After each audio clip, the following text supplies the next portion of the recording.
Record. Hey everybody, this is Steve, and back with my friend Dave. We are on episode 4 of Roll With It today, and the topic for today is the strength of being uncomfortable. Which I think is really relevant for definitely what I've been going through. Dave and I just had a quick little chat before I hit the record button here, and he's kind of going through the same thing. And I think it's very relevant for a lot of people. So I think it's a good topic. I think one of the other things I'm going to kind of blindside Dave with today is the fact that the last couple episodes have been, you know, 35 and 47 minutes and 50 minutes, which is great because him and I get into a big flow state and have a good conversation. But the old YouTube analytics and all those different things, and people's attention span nowadays is a minute and a half. So I'm hoping anybody that's watching this, I'm not gonna pull the new trick that people seem to be trying is watch this till the end and I'll have a secret word. I'm not gonna do any of that stuff. You get a cut, because you watched it to the end. It's a Hot Wheel. I'm gonna just hope that you learn the way that Dave and I learned, that oftentimes you listen to a whole podcast or a whole video, or listen to an audiobook, and you're never gonna remember the entire thing. You're gonna get some gems out of it that'll be positive for you. And if you watch this in minute and a half chunks or 2.5 minute chunks, I'm completely okay with that. So and I think Dave is too. I think the idea of trying to do a video and having a deep conversation within 5 or 10 minutes is kind of not how we work. So I think we're just going to keep the longer format, and we'll try and keep an eye on it and try and keep it around 20-25 minutes, just to shorten it up a little bit. Starting now. Excellent. Or 10 minutes ago. 5 minutes ago. 2 minutes ago, probably. 2 minutes ago. Yeah. So there you go. But the strength of being uncomfortable, and I think for me, it's a very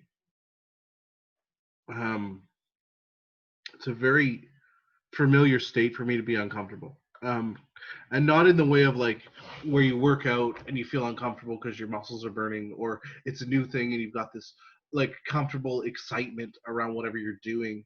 It's a very difficult, like I I don't necessarily like the situation that I'm in. That happens to me quite a bit, having cerebral palsy and doing different things. And so I've really sort of mapped that out and tried to look at, why do I feel so uncomfortable all the time? And why am I not feeling sort of the uncomfortableness, if that's a word, of what all the people talk about, like get comfortable being uncomfortable. Well, they don't really expand that whole process of like, what you want to do is get out of your comfort zone, so you're not necessarily just not challenging yourself and trying new things. The fact of being uncomfortable or awkward is kind of where I always feel like I'm sitting a lot of the time, and we're all in that boat right now, I think. Mm-hmm. And I think the difficult part for us is, you know, David and I were just speaking of this as we were kind of coming up with this topic, is that what the heck do we do after this? Like, where the hell am I gonna go? Do I go, for me, because I was in between jobs, sort of working part time before all this stuff happened, and I'm gonna go back to that. And for like my girlfriend, she's been working from home the entire time, works for the government, and is she going to go right back into the office and everything's going to go right back to normal? Or is she going to keep working from home for a while? Like, how is all that going to work? And I think that uncertainty actually makes people really uncomfortable. So we wanted to chat about that today. Mm-hmm. Mm-hmm. Yeah, it's something else. I think it's being, like you said, physically uncomfortable. That's one thing. That's a whole other thing. But then it's being uncomfortable in your own skin is another. I mean, you can physically go hike it up, sweat it out in a mountain, do all that. But I think one thing this whole situation with the C-19, you know what I'm saying, Yeah. is is it made us think and feel uncomfortable in our own skin, like being stuck, like we're all vulnerable to this whole thing, not whether it's like, be affected or with our health, but it's our jobs, our communities. It doesn't matter. It doesn't matter what perspective you have on politics. We're all human and we're all affected by this whole thing. And now that the world is slowly opening up, we're feeling really uncomfortable with our own thoughts. And, you know, one thing being stuck at home is it really, you know, having these social distancing uh, measures, it's really made us, and I hope it's made all of us feel really uncomfortable, because it's a really good exercise to try and find peace within ourselves. Because you can go search the mountains, you can search, go find a guru in the far distance, whatever, but you're not going to find that peace unless you can find that peace within yourself. And that only starts with being uncomfortable within ourselves. And it's really uncomfortable because we don't know what's going to happen. We don't know the answer. Like, we humans feel like we need to have an answer to everything, and we don't. And, you know, we have to be, everything has to be a-okay all the time. And it's not. It isn't. And it's easy for us to get back to the, like, forget about it. But I think we need to remember it. And I think we need to take this moment of being uncomfortable seriously.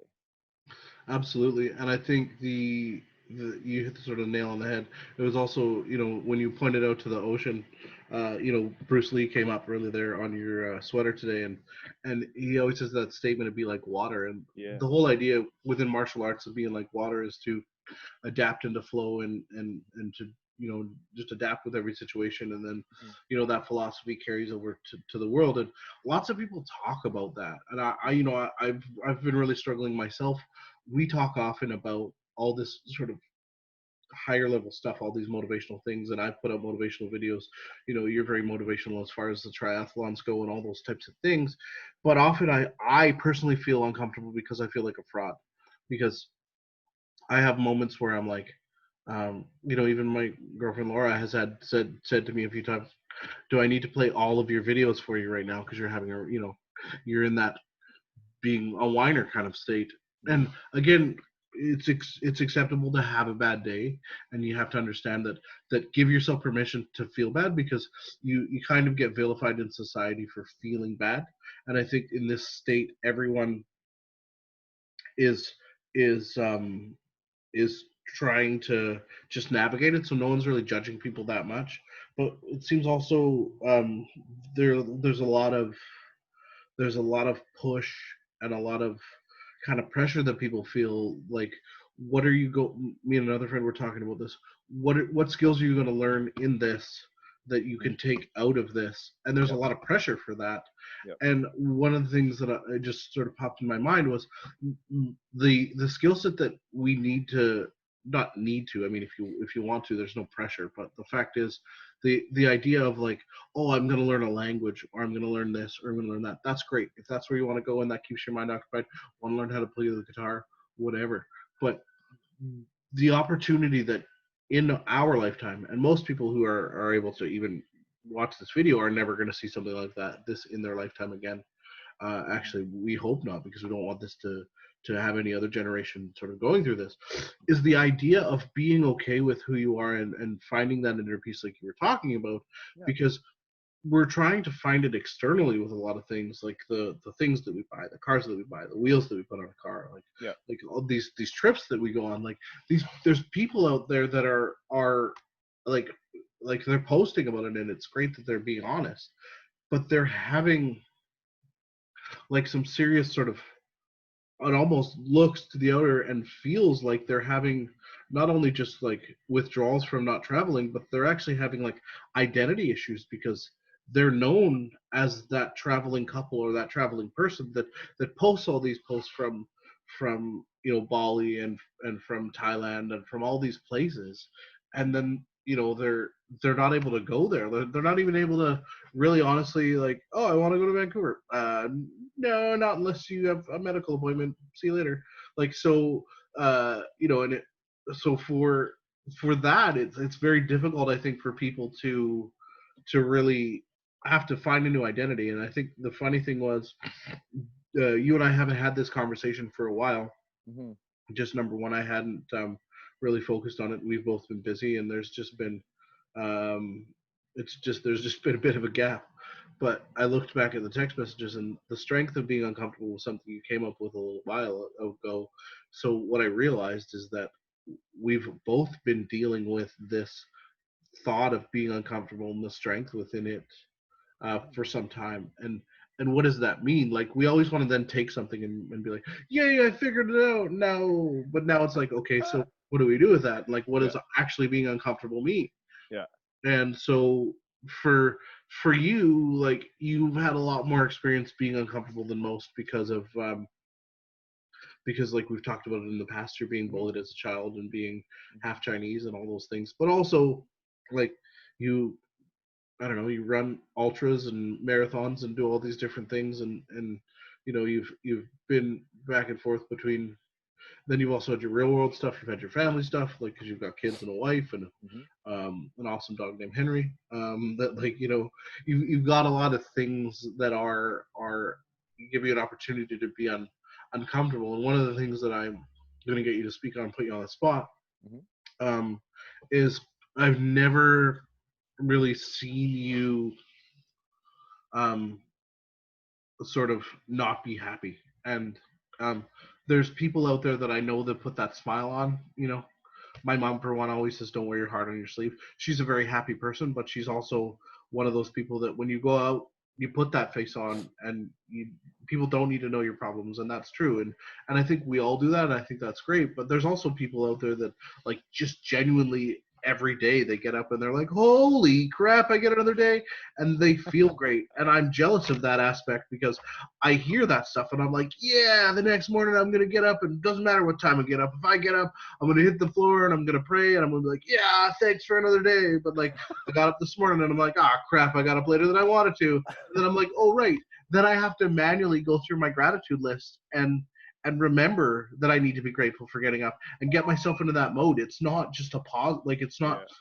it's not a habit of just being. Whereas like somebody that has trained themselves to be uncomfortable in a lot of situations is is able to adapt to that more, but they're also able to um, just kind of go with the flow a little bit, and also like even still like maybe speak to that aspect of what it's like for you to step out of your comfort zone and start doing marathons and ultras, and then um, what you do to stay kind of consistently happy, or is it just a habit that you built for yourself?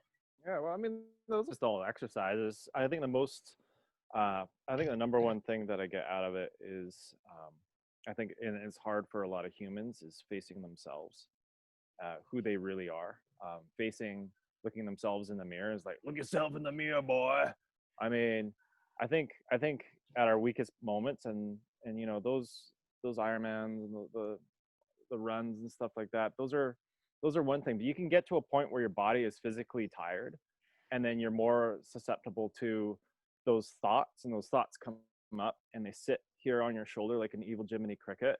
And sometimes they say nice things, and most of the time they say bad things. And I think the most interesting thing is learning how to be. I think in the last video we were talking to be patient and kind of sit still with it and kind of assess why are these thoughts coming up, why are they subconsciously just sitting there and making me feel anxious, or because I've had those times where it was hard to battle those things and I bonked out in the middle of freaking nowhere. And so what I find the most you know I think the most heart strengthening, this most human strengthening aspect out of all those, um, is being able to sit and kind of analyze ourselves and discuss with ourselves, why is that feeling there, why do I hurt, why do I feel sad, why am I anxious, why am I happy.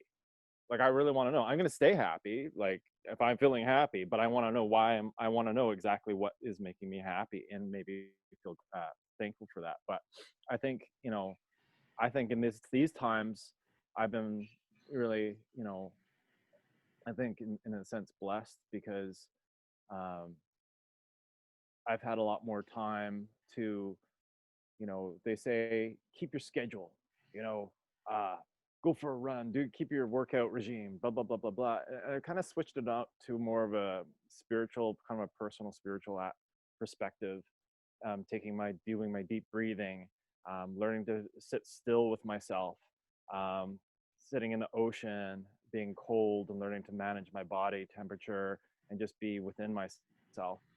I think those are kind of things that I slowed down and kind of changed my direction in these times, because I really feel it's important for us uh, to to instead of doing the usual human thing is live and forget. We need to take this as an opportunity to learn a lesson. And the only way we can actually learn a real lesson is by turning into ourselves and asking us these questions: why, or who am I? What is my real skin? Because our actual daily skin before all this happened was built up between digital media, what we think we should have. We should be rolling in it. We should, we should be rolling in shit.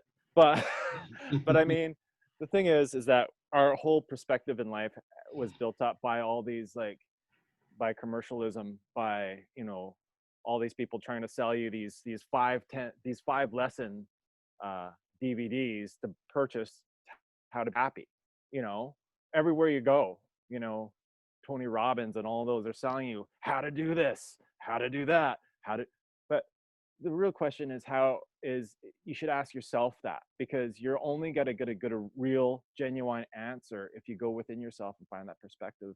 And I think those little tools of putting yourself in those uncomfortable situations are great, but it takes time to really have patience with yourself to be able to sit and go, well, why? Because it's fucking scary if you start asking yourself, if you're not prepared, because sometimes you're going to tell yourself the truth, and that's what goes on in here. That little voice goes 24/7 if we don't stop it and just be able to, hey, because it can really dampen your day. And sometimes we need those. We use those. We don't need those. We use those, like, 5 ways to power up and become rich millionaire. Be your best man. Yeah. You know, we use Yeah, those to go, I 100%. can do it too. Yeah. And it's like, that's a pile of bull. The thing is, we need to do this. And if we don't do this, we're not going to go anywhere. We can spend $5,000 on a course, sure. And I'll give us, like, that 20 minutes a day of, like, oh, I got that The real answer is when we have those those moments of like Oprah used to say, we already know that. That's the answer. We go, oh yeah, I remember. That's what it is. Is oh yeah, I remember. It's not It's like not this enlightenment. Like all of a sudden, I found this answer out. It's like we always knew that, and it's just like shining in our heart that's what our body, that's what our spirit, that's who we are is trying to tell us from the get-go. If we just slow that down and just listen, and I think that's so important. And I, those times are uncomfortable. I think that's really important too. I think, one of the things I wanted to just go back and explain was for people that don't know, when in sort of triathlon and marathon aspects of things, when you talk about bonking, you talk about like just basically not being able Yep. to run anymore and all that kind of stuff. Yeah, your body seizes up, and you go. So when Dave talked about bonking in the middle of the nowhere, I didn't want anybody to get the wrong idea with that whole situation. He is Oh. talking about running and different things. I didn't know if he was, I didn't know if, hitting someone over the head or whatever else you wanted to think about, but I figured I would clarify that. Yeah, it's when you use up your fuel. You kind of like gone. You haven't regulated your fuel, like you're hydrating, stuff like that, and then your body kind of just gets worn out and burns out, like your matchstick kind of burns out.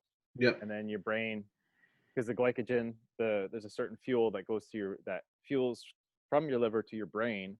When that goes, you're kind of like, Yeah. yeah. So that's kind of where I was coming at with that. I think, and those times can be uncomfortable. The last time I bonked, I was listening to a Rich Roll podcast, and it was a very special one. It was like very heart sad or something. I can't quite remember it, but it's bonking, and I'm like, that was a good podcast. It's like I felt enlightened in the woods, and I'm like scared, and like, how am I going to get back? My legs are seizing up because I didn't hydrate. I was being Mr. Masculine, and you know, I yeah. So so that was a very Well, uncomfortable time, and I wasn't prepared to handle that, because at that time I had a job that I was dealing with a lot of other people's traumatic experiences and stuff. So I was bringing that home and not knowing uh, that I was affected. and shortly after that, I think that's when we kind of just met because like that job that you had, I think. I don't even know if it was the same one, but that was right around. You were walking for coffee, and it was one of those things. We just said hey to each other and just got a Yeah. good vibe when we met, and that was like, and I was like, this dude's gonna be my friend, and I think they felt the same way. Like it was one of those things where you're like, we didn't have to like sort of build into anything. It just was Yeah. ended up being like a couple of people just talking, and then it turned out that we have a lot of the common interests, and now we're here. Yeah. It was interesting for you to mention the idea of just sitting with yourself right, I remember those. I remember that I already knew that answer to this question. I knew all this stuff, Yeah. and I think like those techniques are great that Anthony Robbins teaches, and I've got a shelf full of books, and so do you. And I was reading somebody my Audible like audiobook list, and I haven't gone through them all. I have like 40 books in my Audible. So I've made a commitment to myself. I'm not allowing myself to buy any more books, physical books, and I'm not allowed to buy any more audiobooks until I'm through my Audible. Like, I'll save the credits and maybe I'll give them out for gifts to other people that have Audible. But like, I am not physically allowed to purchase any more books Yeah. until I get through the ones that I have. And I think you were talking about burnout in terms of bonking in terms of marathon running and all that stuff. I found that recently with the self-help stuff because I'm really into the early motivation and giving people all these ideas, and I'm like, Yeah. then I have to do the Libert bars, and just to be clear before anybody sort of jumps on me for that, the Libert fitness stuff, I'm an ambassador, so I don't have to do any of that. I am privileged and I get to do that, and I like working out with the bars. So posting a piece of content and showing people how I work out and how it works for me, I'm hoping it helps one, two, three people. But I get to do that. I don't have to do that. I'm Yeah. honored to be an ambassador. I made 2 sales last month, and if I do that, Yeah. um, for the Keeps it rest of my going. life, I've changed the life of 2 people because I really believe in those bars. Yeah. Click the And link down there in the exactly. comments. You get to do that. Exactly. I'll put Down, a there's link a right. link there. I'm Put a gonna link put a link down. right there. There's a link down there. Look. See, that's the digital marketing guy right there, right? But because that's the fun aspect of things. Like this something to remember is that you're not stuck in your house. You get to be in a house and not be around all this stuff. You get to take some time and go for a bike ride with your kid. You get to spend time with the people that you love. You get to find new ways to connect with the people that you love. It's Zoom. You don't have to go and visit. You get to really think about like, hey, I'm at a crossroads with my life. What do I want to do? Yeah. Like we're in that moment, and I think it was interesting for me to think about over the last couple of days. Talk about getting uncomfortable. This was super uncomfortable for me. I made 2 big realizations. Number one, I have a very, very short fuse in terms of like when I get upset over something, I kind of flip out, right? Like not like flip out and start throwing junk, but I just get like, oh, and I get all huffy. And if I like, because I'm in a wheelchair, I can't stomp around, but I pretty much just picture a 4-year-old stomping in the room and Yeah. throwing a temper tantrum. That's Yeah. kind of how I react to stupid little things, and they are stupid little things. And I thank my father for that trait because he always is bothered by the little things and fully admits that. If his house caught on fire and everybody was safe, he would be fine. But it's like if you go and bust a trinket that he's had for quite some time that he bought at a dollar store for $1.50, that would bother him. That the handle coming off a mug, those types of things bother him. So I have that trait, unfortunately. And what I realized is I get I and I think it's accelerated because of the time that we're in. But Yep. my fuse is short, and I also, and this is tough for me as a human being, but as a man as well, is to admit I make a lot of excuses, and so my goal has been to not do that, Good. and like even to the point where I've set a schedule with myself and the guy that I'm doing some part time work with, Mhm. as I'm right now we're doing, X amount of hours a week, and I'm helping him, and then I'm doing my own stuff. But then I was kind of doing everything all at once, and Yeah. you had talked about setting a content schedule, Mhm. and I need to do that because the trouble I felt, and this is what I felt when I was originally gonna do a schedule. is I felt, well, then I'm confined creatively. Like, what if I'm not wanting to be creative to build content at the time that I'm building it? And I was realized like that was an excuse just to not have a freaking schedule. Like, the fact of the matter is, I love what I do for the cool vehicle stuff and for the rolling motivation. So there is no confinement to that. But having a schedule and knowing that from 9 to 1 on Monday and Wednesday, I'm going to work for my friend Mark, and then I'm going to work uh, because you've got your schedule works for Tuesdays and Thursdays to do these videos. So either on a Tuesday or a Thursday, or maybe both, we do videos and post content. And then the other days I work on, the Libert Fitness stuff, the cool vehicle stuff, and I'm also in send out cards, like those cool cards that I have, and the idea of having a day in which I do those things allows me to have that schedule, which I think, as much as we want to talk about human beings are free spirits, and we want to do all these things, I don't want to be confined by all this stuff. We like to have routine and we like to have schedule. That's why we want to know the answers to all this stuff. We want the predictability. So give yourself the predictability, have that schedule, and make that commitment to yourself, not to anybody else. The commitment is with you, not the person that you have to be at work for. Because I think that's what we also had before, was like, oh, I have to be at work because my boss is going to get on my case, or my wife, is going to tell me, like, why were you late for picking up the kids or whatever. Be on time for yourself, nobody else. Do these things for yourself. 100%, and I'm going to get you there, because when you say that, those emotions, when we get frustrated or upset, those moments that like you said, when we're quick to respond and we get frustrated and upset, those are important times. And our minds, our monkey brains will, but those are important. But then, because we're so frustrated or something's going on, our bodies will go, oh, look over here, oh, look over here, oh, look over here, oh, look over here, and it distracts us from what's actually, the source of this beast that's growing. And it can be very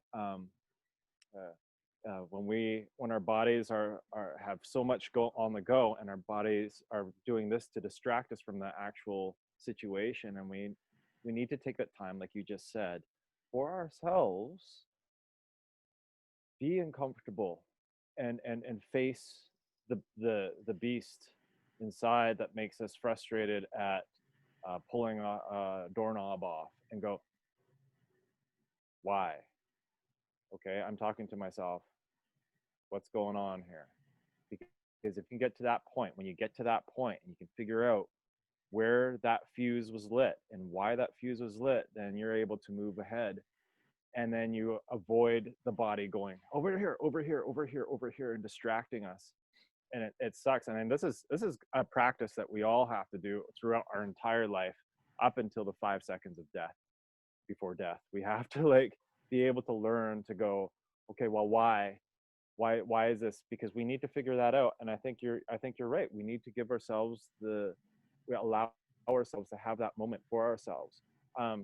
There's work stuff, there's stuff that we've got commitments to, but those are just simple distractions that our body will use to avoid actually talking about the real problem at hand that is sitting and nesting in our souls. And when we can get to that point, we can go and look at there and feel that, then we avoid 5-10 days later of all the shit going on, and preventing us from actually healing who we are, or healing future situations that may spring up because of something that was hidden in the back of our minds. And it's a daily practice. Same with it's on the same level that meditative practice of, for me, the last 2-3 days, just not making excuses. That doesn't mean that I just stop making excuses. It means that in the moment I recognize the excuse and I'm like, oh, I'm about to make an excuse, and stop doing that. Because see, being someone with cerebral palsy and having a disability and all that stuff, I've talked about this a lot, and I keep forgetting. Again, going back to the point of sitting with yourself and why this is happening, I always forget what I say, because sometimes I say really brilliant stuff. That's why Facebook memories are awesome. But also, friends remind me of the stuff that I say, and they hold me accountable. My videos hold me accountable. You hold me accountable. But I forget the fact that I have the greatest excuse on the planet to not do anything or to make an excuse for something. Like I have cerebral palsy. Sometimes the body doesn't want to do what it wants to do. Have trouble getting my shoes on. Have trouble getting dressed. Have trouble in the shower. Sometimes I pee on myself. Have accidents and different things like that. And like my body doesn't work like other people's bodies do. So Yeah. that's that's a catch-all excuse for every single thing that's ever going to happen to me on this planet. Right? I can use that excuse for everything. Yeah, It's the one size fits all excuse, and no one's gonna be like, "Oh, he's just being a whiner about his disability," because they don't have a disability they don't know. I have good friends that know that that's an excuse, and they'll call me out on it, which is great. Yeah. Because what I realized is, yes, I have those things to deal with, but Yeah. if I'm late for work or I don't get up in the morning, that has nothing to do with cerebral palsy. No. That has everything to do with the fact that for the last while I'd been going to bed at 1 o'clock and 1:30, and last night it was a victory. I went to bed at 12:30 instead of 1:30, and I gotta go to bed at 11:30 or 10:30, so I can then get up at a decent time. The fact of the matter is to be honest, without an excuse, I don't like getting up in the morning, and my dad's not a morning person. Some people aren't morning people, but the other thing that I just popped in my head. This is great. That this is live. You're seeing the sort of revelation of Steve Bertrand with the excuse. I don't like to get up in the morning because I don't like mornings. And I'm going to sit with that after this call because there is some sort of trauma, there's a past event or multiple past events. Most likely it's with work and being late and being told that I was being late and all the so you do a bad behavior, then you get in trouble for it. So then it reinforces the bad behavior and you fight it. So what happened to me at some point over and over time is I had a bad experience getting up in the morning. So then now I fear getting up in the morning. So subconsciously, I stay up later because I don't want to have to go to bed. Because if I go to bed, that means I got to get up in the morning and face whatever crap that I have to face. So I have a bad morning habit because of some past trauma. And so I make excuses on why, my sleep apnea and my CPAP machine didn't do this or things like that. And it's ultimately, I mean, possibly. I mean, like, the thing is that we all have excuses. It doesn't matter. We all have these excuses that prevent us from doing things. And we use that as fodder so we can, like, prevent ourselves from trying different things or experiencing it. But I think when it comes down to those excuses, I think that's at that point, that's that point. When you feel your excuse coming on in your head, it's a good time to just say, this is a good time for me to sit and breathe and talk to that little sucker. What is this? Why'd you pop up, Jiminy? He's like, yes, but you don't want to do that, do you? You can't. You're tired. You're constipated. I'm like, your Jiminy Cricket sounds an awful lot like Yoda. oh well. So I mean, there's those everybody has those excuses. We all have something that we've lived through in our lives. I mean, everybody can be a morning person. Some people just aren't, right? Some people are just wake up later. But I mean, like, I hate those things. I'm a morning person. I love waking up early. Like, I really do. But I hate those videos on YouTube that a successful man has to wake up at 5 a.m. It's like, I just like waking up at like 5. I'm does that make me I'm not monetarily a successful man. I feel spiritually, maybe I feel really good about myself, but I like just getting up in the morning, going to the ocean. That's my thing. But it doesn't make me a successful human being because I forced myself up to get up at 4:30 in the morning. That's the go time. If you want to get to that spot of being this amazing human being, get up at 5. Do your CrossFit and blah blah blah blah blah blah blah.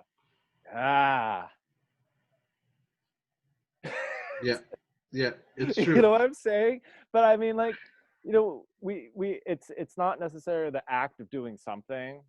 We feel like we should be doing something. I think at this end of the day, it's like, what is that? Like you said, what's that excuse? And when that excuse comes up, is it?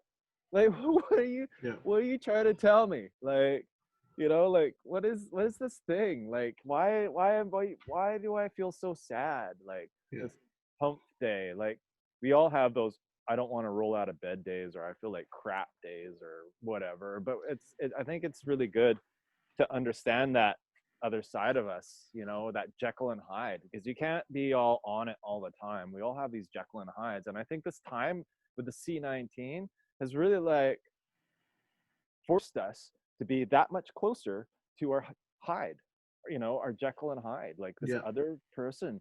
And it's And challenging. other people are seeing more of that because you're around them more, so they're just going to see you, like, so it's a blooming type time. It's a time for us to grow, and it's our relationships are stronger because we have more of these conversations. Our Yeah. relationships are stronger because we have fights. Our relationships are stronger because of this. Our relationships with ourselves are stronger because we're sitting in that uncomfortableness, having to make an excuse, and then being like, oh crap, it was an excuse. Like, the reason why I give myself a hard time for getting up is because um, when I don't get up in the morning and do the things that I know I need to do, I Mm-hmm. feel like I'm already behind the eight ball. Like, I just do. And so, Mm-hmm. but then at nighttime, I sabotage myself and I like to stay up later. So clearly, I haven't been able to convince myself it's okay to stay up later and get up later. So Mm-hmm. that means I need to change the other habit. And that's where understanding what an excuse is, as opposed Yeah. to just being uncomfortable.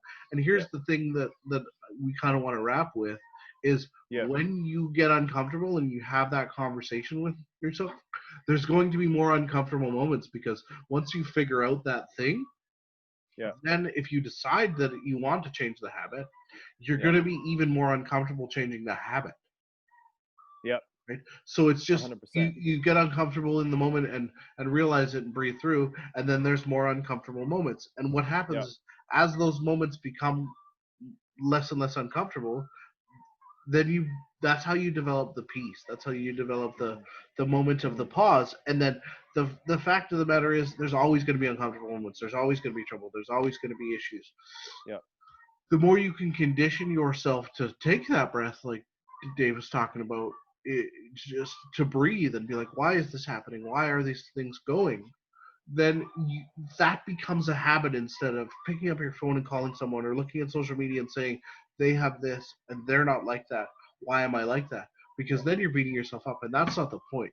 Getting Yeah. uncomfortable and understanding why something happens is okay, but then accepting it and understanding to move forward is what you want to do. And That's right. I think we all struggle with that, and it's something that you do daily, and it's something that, it's not like you have this now that we've had this conversation and you realize that you now have this key to this combination, and now Mm-hmm. even when you get uncomfortable, you're going to take a couple seconds and fix it, and everything's going to be perfect. That's not how it's going to go.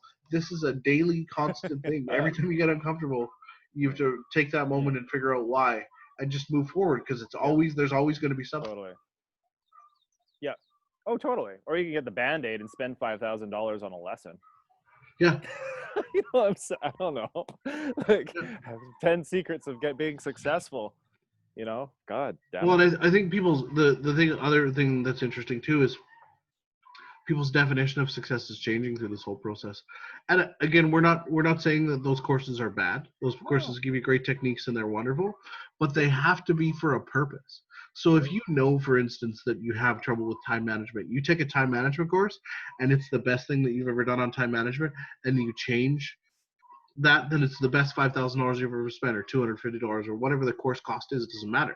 Did you get your value out of the money, right? Yep. But if you go to that time management course and you do absolutely nothing with it, doesn't matter if it was free or if it was $10,000. It is a waste of money and a waste of time, because you didn't do anything with it. You didn't act on it. It's not that you didn't learn. You just didn't go and do the thing.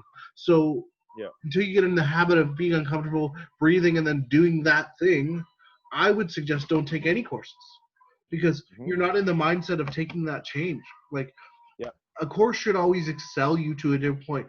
If you know you're crushing it, you're doing all the things, and you're like, for the last 3 months I've been getting up every day and I've been doing this, and my business is growing, and now all of a sudden on day 97 it stopped growing, then take a course, because you have the habit and you've been doing the things. Then take a course. Mm-hmm. If your relationship is really good and you want to make it great, take a course. If your relationship sucks and it's because you guys don't communicate, you know, take time to actually communicate. Ask yourself tough questions. Figure that stuff out for yourself. turn into relationships instead of turning outwards, because we look Totally. outwards to counsel, we look outwards to social media, we look outwards to all these people. Turn inwards, ask your partner what I can do differently, or like even say, in this situation, you did this Yeah. and it really upset me. Yeah. Let yourself be uncomfortable, and you know, you ask them, well, what's wrong, and be comfortable with the fact you suck. And like, don't go, what? Just go, Exactly. why do I suck? And why do you feel I suck? And where do I suck at right now? But don't go, what's up? What? Just like, literally Exactly. like, hold on. Bam. It's I super have your hard witness, to Mr. Tran. it's super hard to do that. We've talked about it before, that Terminator response, taking that moment and breathing Yeah. and picking the right response, because we're just like, Yeah. I know you are, but what am I? Right? Even in our 30s and 40s, we still do that. We just Yeah. call it something different. Yeah. So it's important to be uncomfortable and take that breath and turn into Yeah. the stuff that makes you uncomfortable, because you'll move through that and then move on to something else that's uncomfortable. Here's the crappy part that we both have to realize, and I have to admit it to myself, we have to admit it to each other, to admit it to everybody, that you're never going to stop having uncomfortable moments that you don't like. That's right. Perfection. That was wonderful. That was All wonderful. summed up. And we're going to wrap it up there. And like, subscribe, share the video. That link down there. Those And bars are really cool, man. I'll share you out a link for those LeBert bars. I'm also going to have a I'm always open to responses and emails at steve@rollingmotivation.com. If anybody has any questions or you want to leave comments in the video, whether this be on whatever platform it ends up being on, whether it's Instagram or YouTube or Facebook, let's get some conversation going. And this also on Twitter, because we don't want to forget about Twitter, because Twitter is still awesome. And if you have questions or you want help through some of this stuff, Dave and I are here to answer questions as much as we can. And this is not about me trying to be a YouTube star or Dave trying to be a YouTube star to any degree. This is we just a couple dudes that wanted to talk about some stuff, and hopefully people get some help out of it. So if you watch 5 minutes of this video and get something out of it, if you watch the whole thing, get something out of it, that's great. If you watch the whole thing and you're like, these guys just talk about nothing and you didn't get anything out of it, you can tell us that too. We'll be okay with it. But it's important, so. Exactly. He's going to jump off my shoulders and fight everyone. That's what's going to happen. So thanks so much for watching this. And again, Dave, to you, thanks for doing this. This has been fun. It's so awesome, man. I have a good time. I look forward to the next, man. Absolutely. All right. Peace out.